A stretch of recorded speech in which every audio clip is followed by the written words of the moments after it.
And I looked at the date that the award was established. It hit me that it's been 20 years since we started the presentation of the Irene Singleton Award. I can't believe it, but then I can believe it because my body sometimes tell me that it's been 20 years. I'll tell you the story about the body. I have a girlfriend who I was complaining about some aches and pains. I went to my beauty shop a couple of weeks ago, and when I went in, I was kind of hopping a little bit, limping a little bit. He said, "Mary, what happened? Did you hurt your foot?" And I said, "No, I just got old." And so I called a friend of mine and I said, "I'm gonna tell you like your grandma used to say." And grandma used to say, "It sure is inconvenient being old." But it is hard to believe that it's been 20 years because prior to that, I met Irene Singleton in 1980. And so if you think back to 1980, and I was a young woman in 1980.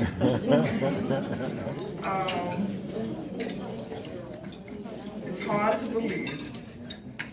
You know, it seems the years just kind of pass, really. Yeah, they pass. The award, as I said, was established in 1993 to honor an individual at this conference who exemplified the characteristics of Irene Singleton. Irene Singleton, as most of you know, worked with me. I met Irene Singleton in 1980 when I was to go to work at the Fairfield County Mental Health Center to try to direct the clinic. But Irene actually took on the role because I was removed from the main center, which is in Columbia, and we were 30 miles away. So I didn't have that much supervision, and Irene had been with the clinic for a number of years in the support role, and so she kind of showed me the ropes. You know, she had to train me. Not only did she train me, but she would talk with me about very personal kinds of things, about the things you do to please your man. And she was a relationship counselor. But she was a wonderful person, one of the most amazing people that I know that I have ever worked with. And I'm still working, as many of you know. And I have these young people that come in and they work with me.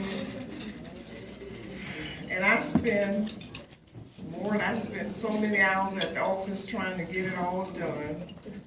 And I think, Lord, if I only had Irene Singleton help me, because they just don't work the way Irene Singleton did. I haven't found another Irene Singleton, unfortunately. I'm still looking. Irene was a dedicated individual. She was very compassionate. She was loyal. She had much concern for her fellow employees and was very involved in her community, her church, electoral politics. She was just an amazing person. And so Irene Singleton's sister, Janet Mason, who normally come to present the award, called me late yesterday and she said, "Mary, I've got some bad news. I've got bronchitis and I really am feeling not the top of my game. So I won't be able to come to present the award this year, but my nephew, who's Irene's son, assures me that he'll try to do what she does. So to present the award for the Irene Singleton Award is Danny Singleton.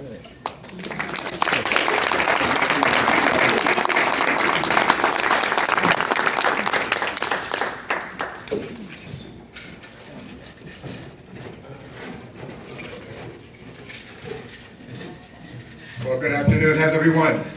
Great. Great. Wasn't that a beautiful meal? Yes. Excellent. So I want to thank each and every one of you for being here. It is absolutely my distinct pleasure and honor. Growing up, I've had the pleasure of hearing a lot of people say to me, Danny, you are so blessed to have had a mother like that. Well, of course, the main thing I remember is a lot of those spankings, if y'all know what I'm saying. Okay? But she really was quite an incredible woman. My mom was very, very special in so many ways, but one of the ways in particular was that she was always right there. If you all know what I'm saying, you ever had a conversation with somebody and it felt like they were pretty much, waiting to say what they wanted to say before they were, listening to you?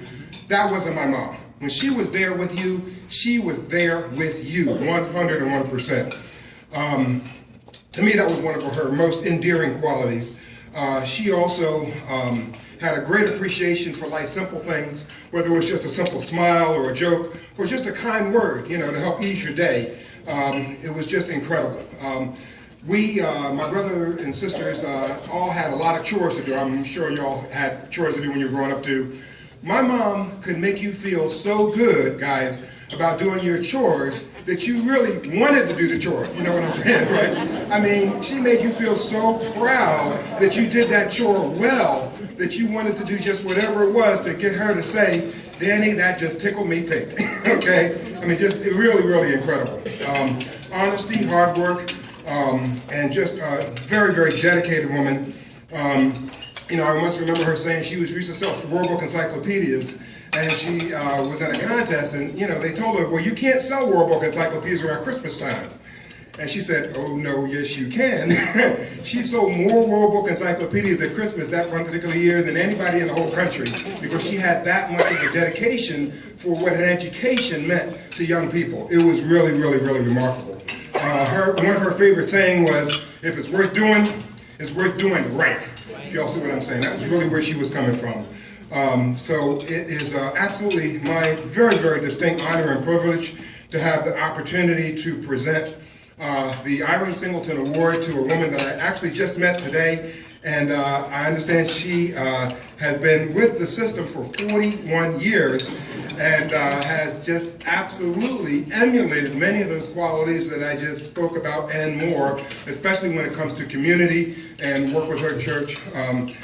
Please put your hands together and welcome to the rostrum, Miss L. Suzanne. Suzanne.